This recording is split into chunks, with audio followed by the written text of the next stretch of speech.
How's it going, everyone? My name is Sinikle, and welcome back to the house in Fata Morgana.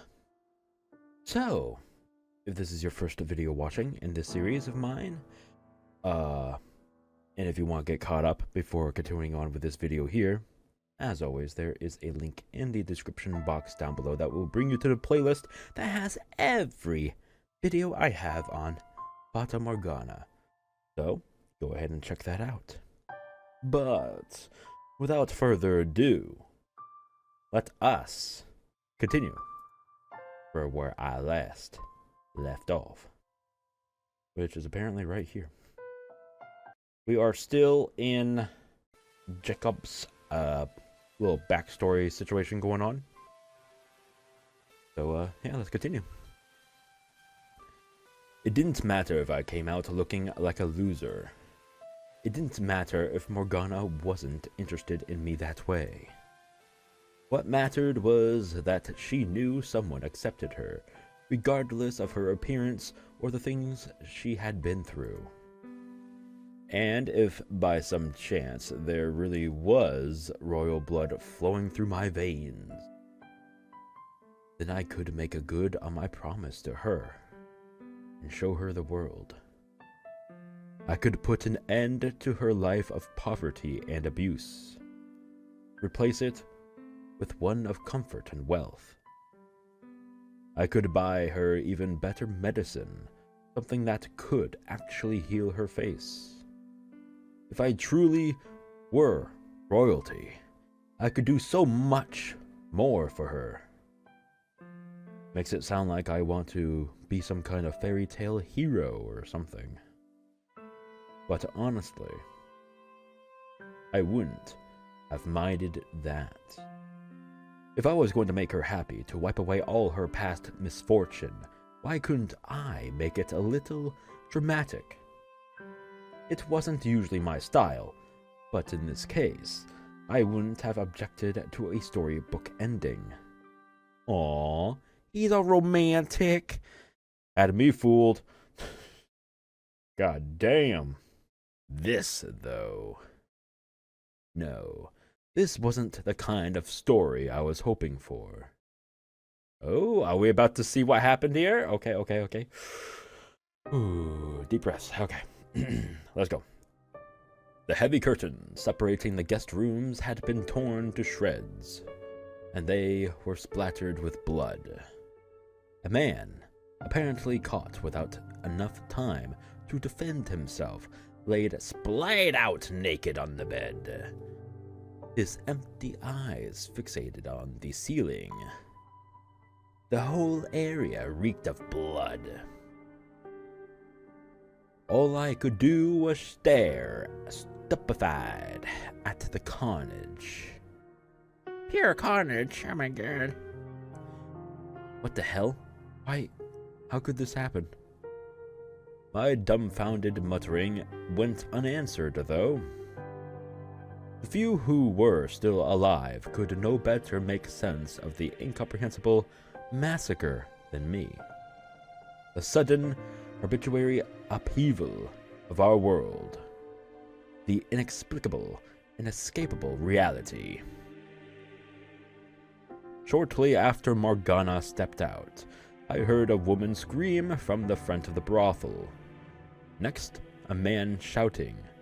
At first, I assumed it was one of the customers losing his temper over something. But the tone of the scream seemed somehow off for something like that. Oh, really? Gee, wonder why. It wasn't long before the noise had escalated to alarming levels, so I dashed toward the source of the shouting. A good dozen men, bandits, or maybe thieves, they seemed more organized, had raided the brothel. Oh, well. They slaughtered all the customers, stripping them of any valuables. And they tied up the girls, killing any who resisted. The first thought that rose to my panicked mind was that I needed to find Morgana. I needed to get her out of there, no matter what. I couldn't let her birthday turn into a tragedy. the fuck was that? She had already been through enough, and I had to make sure she didn't suffer any further. I had to make her life into something good. I searched, and I searched, but there was no signs of Morgana anywhere. Until suddenly, something seemed to crash into me from behind, causing me to stagger. It took a few seconds for the pain to set in, which was when I looked down to see the tip of the blade sticking out of my gut. Oof. Okay. Well. Blood streamed along the metal surface, and there were little bits of flesh caught on the edges. Yikes. Okay. I turned around just in time to see the man holding it kick me away. And before I had time to process what was happening, I hit the floor and lost consciousness. If I were a hero, I could have surely eradicated all the violent intruders in the blink of an eye, saving everyone. Protected that which I wanted to protect. Not had to lose anything. But I was a mere boy. A weak boy, helpless against a few robbers. A useless boy, unable to protect anyone. When I woke up, Maria was kneeling over me, sobbing, no sign of the tough, foul-mouthed girl I knew. Aside from her, there were 2 other girls also crying, leaving only 4 survivors. Apparently, I wasn't dead. No, really? Apparently. God damn it. Oh, you bitch. Looking down, I saw my bare stomach wrapped in blood-soaked bandages. The brothel lay in ruins, a bloody pile of torn bedding, clothes, and bodies. I made my way back to the front, and all I could do was stare, stupefied at the carnage. What the hell? Why? How could this happen? My dumbfounded muttering went unanswered, though. Maria stood beside me, quietly rubbing her trembling arms. Where's Morgana? I couldn't find her. Why not? I'm sorry, I looked everywhere, but I couldn't find her. I'm so sorry. I wanted to say I wasn't blaming her, but I couldn't find the words. Yikes. Okay, well, that's not good. She needed a little bit of reassurance, man. Come on. God damn it. Oh well. What can you do? If I'd had power, I could have prevented this from happening. I don't... Is he trying to say that if he was royalty, this wouldn't have happened? Because that's just not true. Fuck if you were royalty, this would still happen, bitch. Oh shit. What kind of power would I have needed, though? That's true, there you go. The physical strength to overpower the thieves? No. I needed to think bigger. If I weren't a peasant, but someone of real influence and... Oh, okay, well now you... Again, how would that... They would have still raided the brothel. What? What? Excuse me? Oh, whatever. Fuck it. His logic is... not valid at all. I mean, if you really think about it. If I weren't a peasant, but someone of real influence and import... No one would dare stand up to me. No petty thieves would ever even consider a raid on me.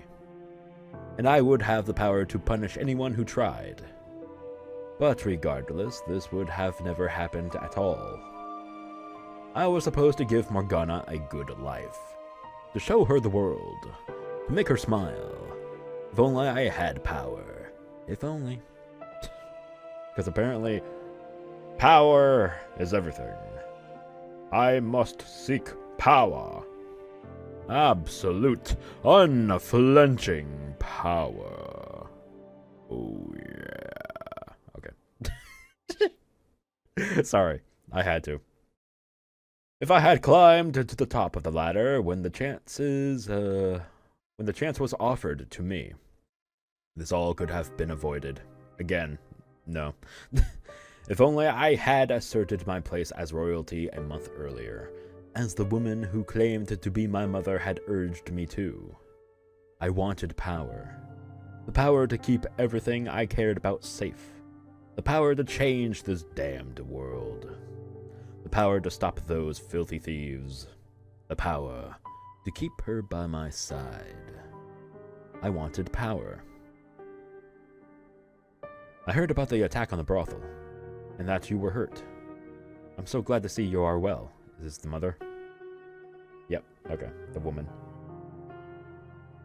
About a week after the raid, I went to see the woman who professed herself as my mother. As you would expect of someone who had served at the old lord's manor, she was very elegant and graceful. The shack where she stayed at, though, was a shabby, drab place with bare wattle. I never once ever thought that me, Sinikle, would ever have to say that word. That sounds utterly ridiculous. Wattle. Wattle. Okay. And dub walls. You were concerned about my safety. Of course. Show me a mother who is not always concerned about her child's safety. Well, I got quite a few stories for you there. Says the woman I'd never seen until a month ago.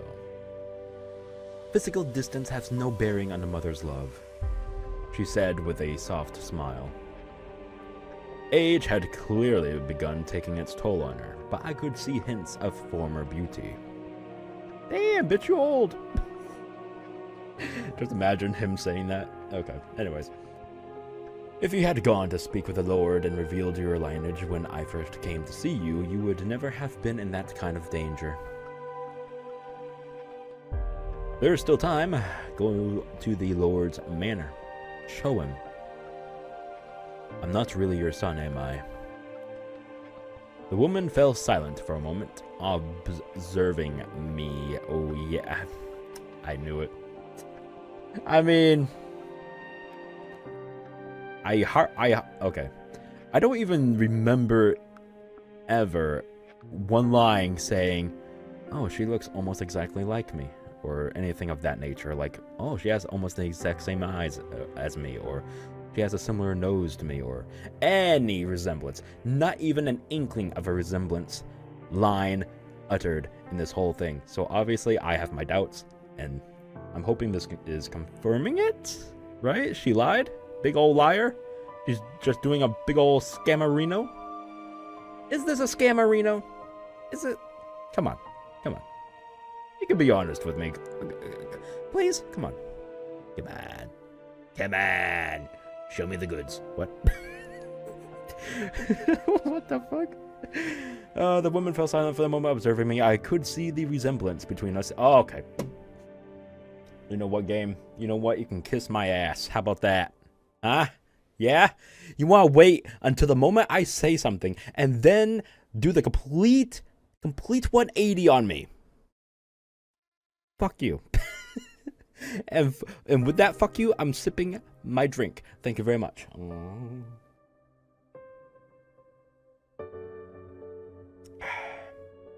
That is some good OS. Orange soda. Okay. And I had no memories of my mother. It would be nice if she were to show back up someday. But it just wasn't likely. This whole thing felt extremely contrived. Discussions will progress much smoother if we both know what the other wants out of this arrangement. Start by telling me who you really are. Are you actually a maid servant for the previous lord? She gave a nod, then walked over to a grimy shelf and retrieved a ring that looked very much out of place. It was made of gold, engraved with an elaborate insignia. Look at this. It's the Barnya family crest. The previous lord gave me the ring as a gift, and I've kept it ever since. Even after our relationship was discovered and I was chased out. I didn't sell it, because I knew I was with child. Still sus, but... They will have no choice but to acknowledge you as the legitimate heir if you show them this ring. Why did you wait so long to come find me then?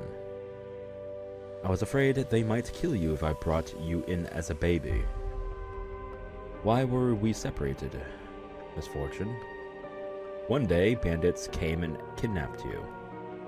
Presumably, they were hired by the Barnier estate because they didn't want your existence coming to light. I consider it a miracle you are still alive.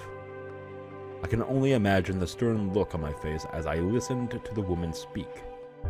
Part of me did indeed want to take everything she said as true, wanted to believe I was someone important.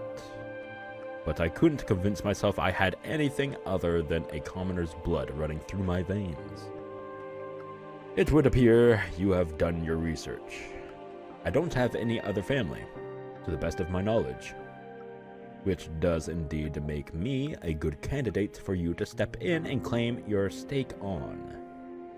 If I were to guess, your child with the Lord has either passed away or never existed at all. It's probably true that you worked at the Barnier's Manor, and it's probably true that you had relations with the former lord. You were chased out, and now you live in poverty. You want to go back to your former, more comfortable life, and while you are at it, take vengeance on the current lord. But being a woman, you have no means to accomplish that yourself. So you came up with the idea of using a fake son. If your child were still alive, he would be right about my age, wouldn't he? And we look similar enough for you to convincingly claim we are related. But the biggest reason you chose me is because I've made something of a name for myself. Because I have one of the people involved in inciting the revolt 3 years ago. Because I was one of the people that... okay. The perfect choice to spearhead a revolution. How dramatic. The man who set the Lord's slaves free was secretly his family. The people would eat it right up. Yes, they would. Good drama. So, how far off am I? For some time, the woman sat in silence. Eventually, she broke it. Not by yelling in anger or desperately trying to refute me, but with a smile. I knew very well what lurked behind that smile, too. Scorn. You are sharp for a filthy peasant. It would seem I chose wisely. I was right. He was a manipulative, conniving shyster. I'm sorry, but I just... Motherfucker. When I said shyster, I felt a little... Oh, God. I feel nasty. Okay. That's funny.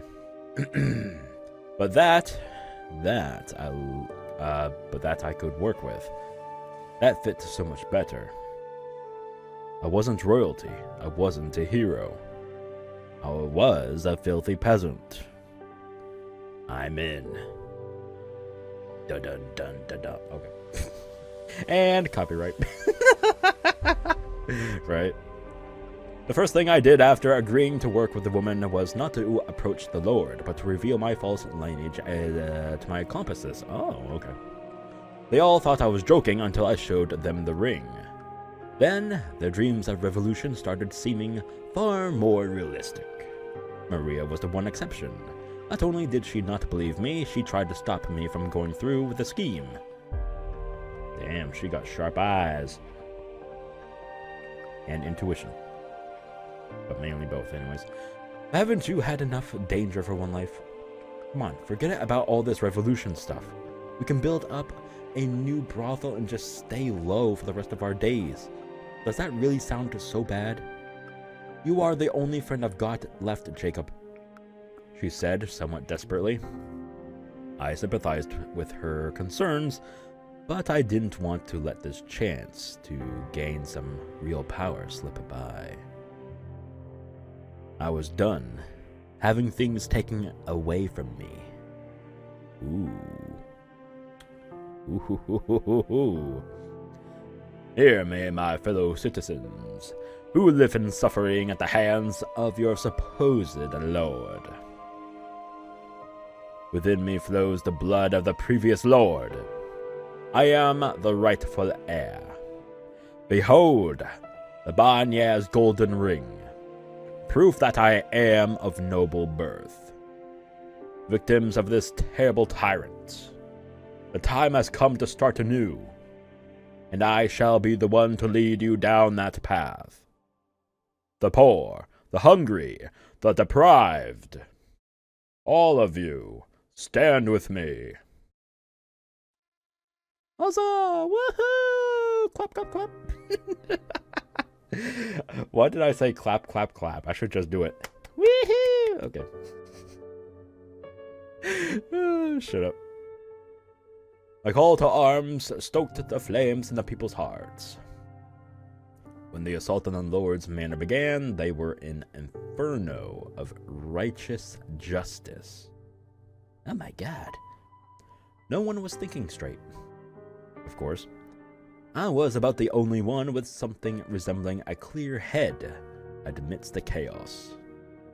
If I were really a hero, then I would have rejoiced in that glorious day, that momentous turning point in the city's history. I would have been honored to have led the charge, but this was all about that one woman's avarice and desire for vengeance. This was all about one man's lamentation of his own weakness. I wasn't motivated by any desire to help these people. The Lord, backed into a corner, begged for his life. I decapitated him, then held his severed head up for the people. Their cheers and shouts filled the air. As I watched them rejoice, I wondered, was this the future that awaited me? Would the people come after me next? Was my head going to be in one of their hands one day? The king and the other counts acknowledged my royalty, though it was less because I had the Barnia's ring, and more because they thought that was the best way to prevent things from getting any messier. So with their approval, I formally became the lord of the land. I also assumed the former lord's name, because despite his reputation with the people, it was a name people knew, and one that held far more clout than my own. And just like that, my long-time dream of power had come true. That said, simply becoming the Lord didn't mean everything had fallen neatly into place. Many of the local noble families accused me of acquiring my rank illegitimately. They waited, fangs bared, for me to slip up. They even tried to set me up on more than one occasion. I couldn't trust anyone. On top of that, if I took too long making the improvements I had promised the people, they would start saying I was just as much of a tyrant as the previous lord. There was only so much I could do at once, though, especially with the hands so full fending off the vulturous nobles. Exhaustion soon began to set in. This wasn't the world I was looking for. The one I wanted to show Morgana. Oh yeah? Okay, things, hold on. Could you stop? Thank you. Okay, so, a little bit more blood. and it's become a little bit distorted. Like, it seems like a little bit curved and like wavy, the background. Huh. So I'm guessing that means nothing has been improved for him in his noble royalty life and all that. What, becoming a noble, a lord, isn't that great? Oh my god. Who knew?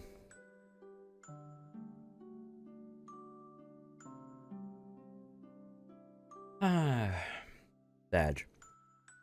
It was day after draining day of betrayal, constantly having to look over my shoulder, fighting to meet unrealistic expectations. I was not staring. I was starting to lose sight of who I was as a person. I couldn't let anyone see me looking weak.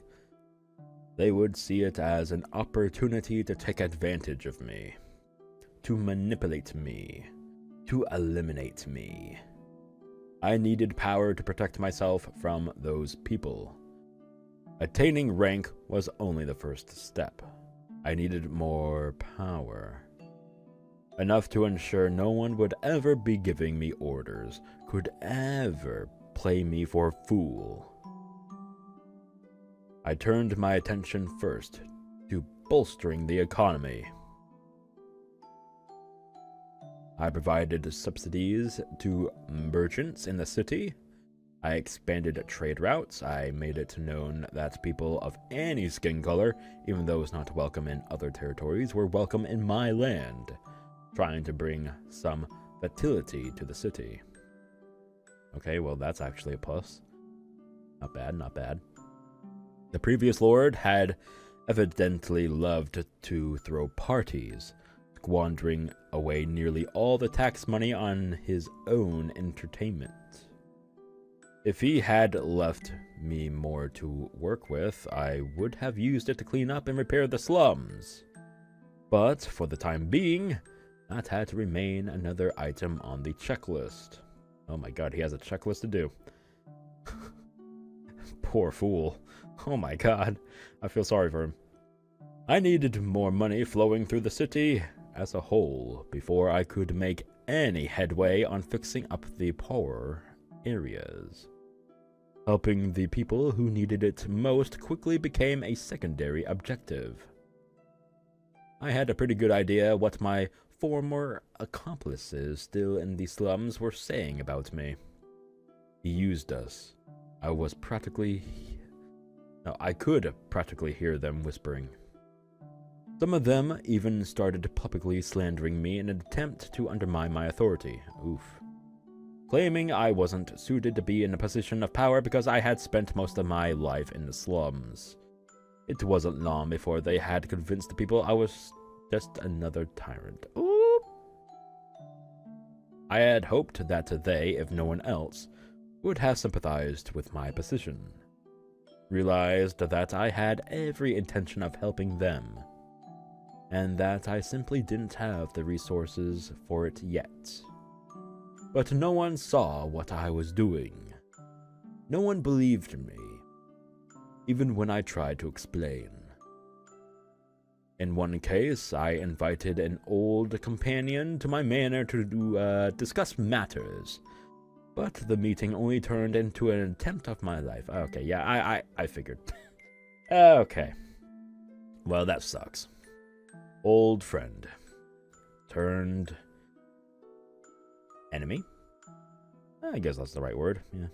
Alright. Oh well. What can you do? Having absolutely no one I could trust, no one I could call an ally, hit me a lot harder than I had expected. It twisted my worldview beyond recognition. I had no need for sympathy. I couldn't show care for anyone, otherwise someone would inevitably use it against me.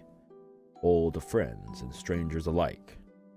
In fact, those who knew me best, those who were aware of where I had come from and what I had been before, were the ones who fought the hardest to tear me down.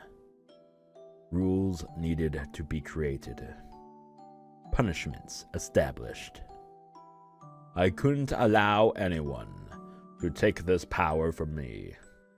Anyone who is so much as suggested I had to come from the slums.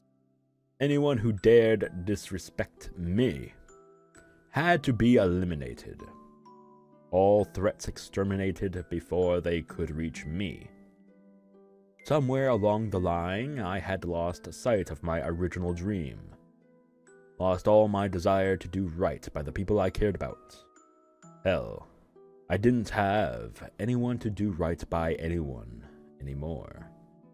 Why did I need to climb to the top of the ladder?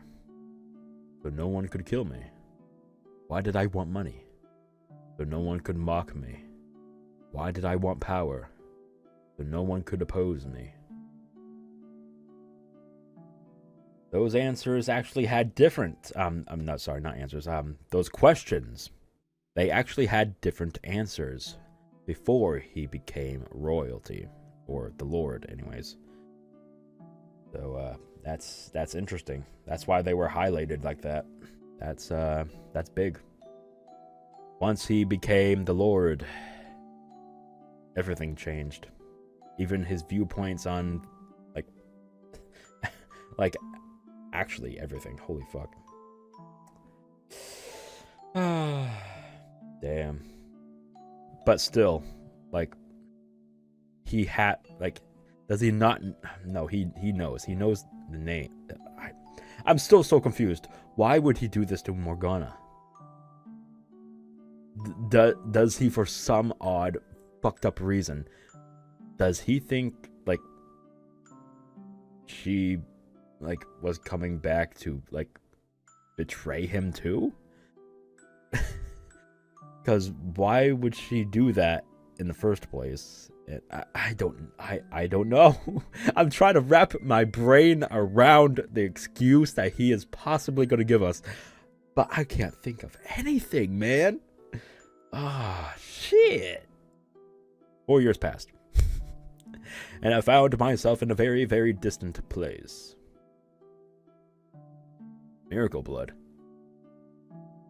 Sounds like a sham to me. You never know. They say the sound of her first cry brought rain to the land where she was born, saving the whole village from drought. And they say her blood was the power to cure any disease. One day a curious rumor came to my attention. The kind of whispering I wouldn't usually put much stock into. It was said that there was a witch living in the cottage by the lake. Oh, wait, what? Oh, what? I want to say something, but I'm going to hold on it for just a little while. Few had seen her face, but they claimed that she had the same voice as a girl who had supposedly performed miracles several years earlier in a faraway village.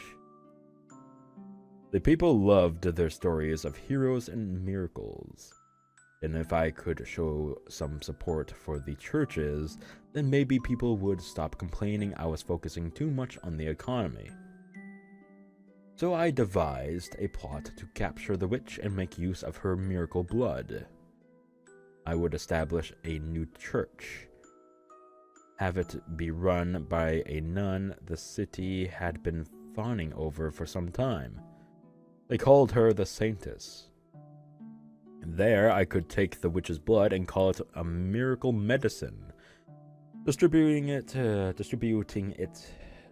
exchange for tithes, which the people would certainly come for in droves. And if the blood somehow did happen to have special powers, then that would make the scheme that much more effective. I'll worry about the veracity of the rumors later. Right now, all I want is for you to capture her and bring her to me. I was too busy to handle capturing the witch myself, so I went and found someone to handle it for me. This is the swordsman. Yep, okay. He was a former slave who had, several years back, massacred an entire carriage of slaves and the slave traders transporting them. Yep, we know this. Obviously not an upstanding citizen, but there was a little doubt he would have any trouble apprehending a single witch. The biggest... oh my god, my throat. The biggest reason I chose him, though, was because he was enamored with the nun. I honestly thought it was rather hilarious, a murderer falling in love with a nun. I had been expecting the man to object, but he agreed almost without hesitation. There was a mansion on the outskirts of the city, which the previous lord had built for himself and had gone unused since his death. It was there that I decided to keep the witch. It was there I decided to establish the church. The nun would have ample space there to provide temporary shelter to the sick and needy. I thought, with what little remained of my conscience, that I was doing the right thing. If one witch, probably an old woman, at that, was all it cost to accomplish such good, then a worthy sacrifice it was. In an ideal world, it wouldn't matter young or old, a human being was an unacceptable price for anything. But this was far from an ideal world, so I decided that taking what little remained of this woman's life was the best, no, the only acceptable course of action. What little remained of this woman's life. So he didn't know this witch that he heard about was Morgana in the first place. And he also assumed that this witch was an old lady. So, assuming that she was an old lady, she's gonna use her of what little remained of her life for the best. Oh, he didn't know. Oh, he sent that guy to go and cut off Morgana's arm and didn't even know. What was his reaction to finding out? Oh, why didn't he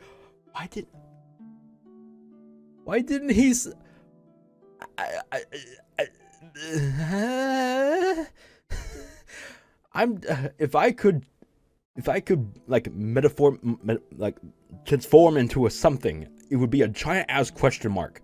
Can I like transform my body into a giant ass question mark with a mouth so I could still speak? Because bitch, I'm so confused. She would probably despise me for it, but I would gladly accept her hatred in exchange for the benefits of her blood would bring the city.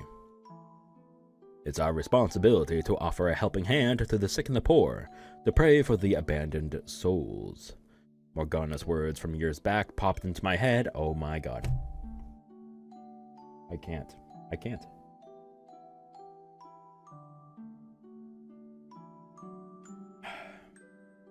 This sucks.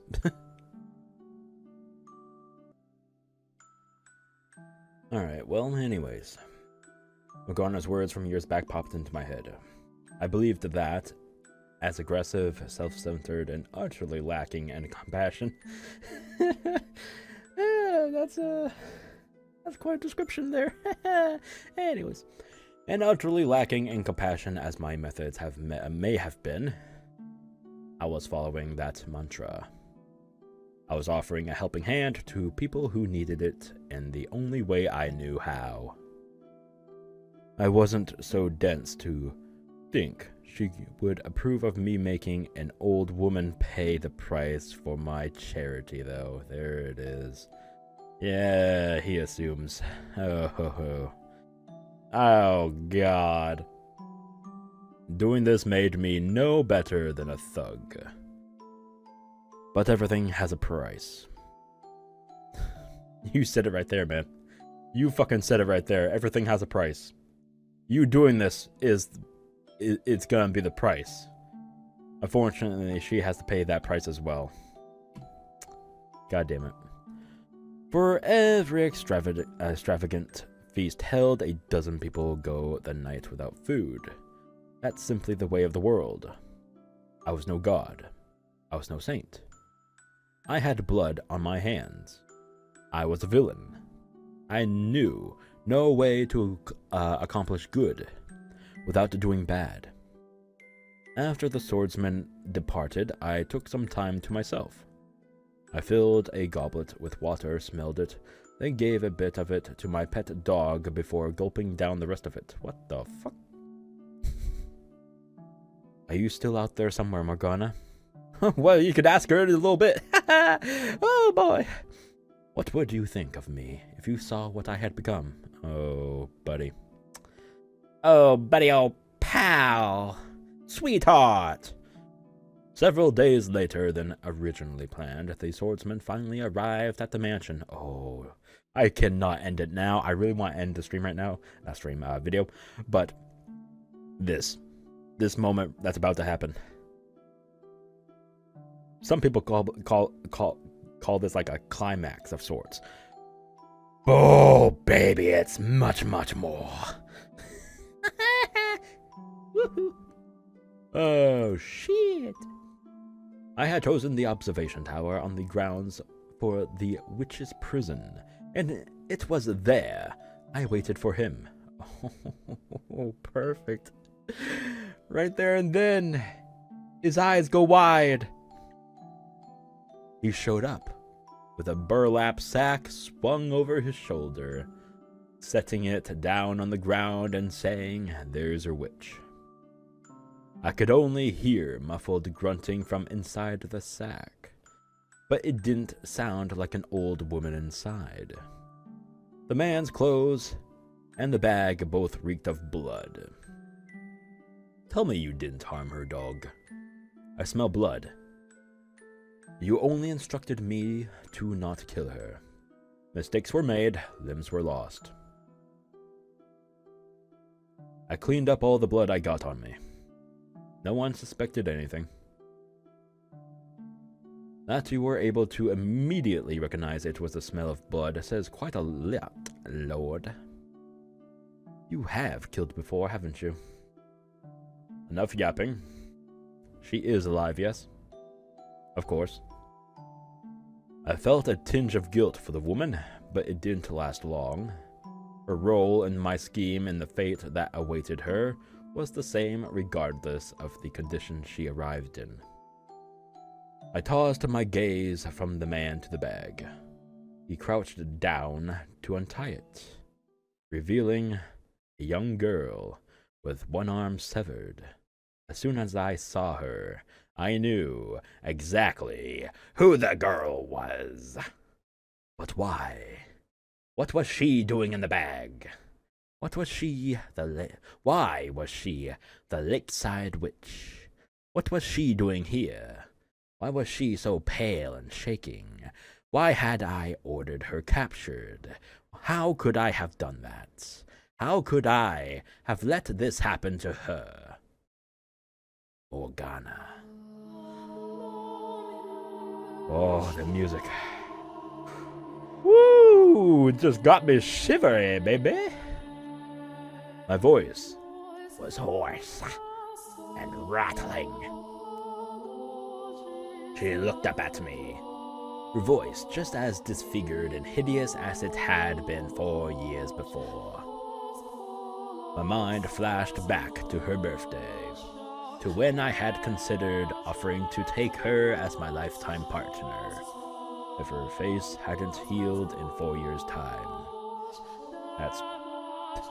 okay. Back then it was cute, but phrasing it like this, horrible.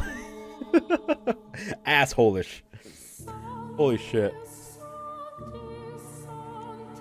Is that you? Her question. Wait, no, that's her asking? Wait, what? Hold. Back one. I really hate that these don't have fucking. Okay, so it's saying Morgana. That's clearly Jacob. So is that you?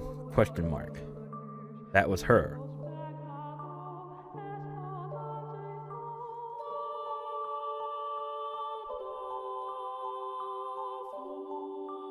What's about to happen here?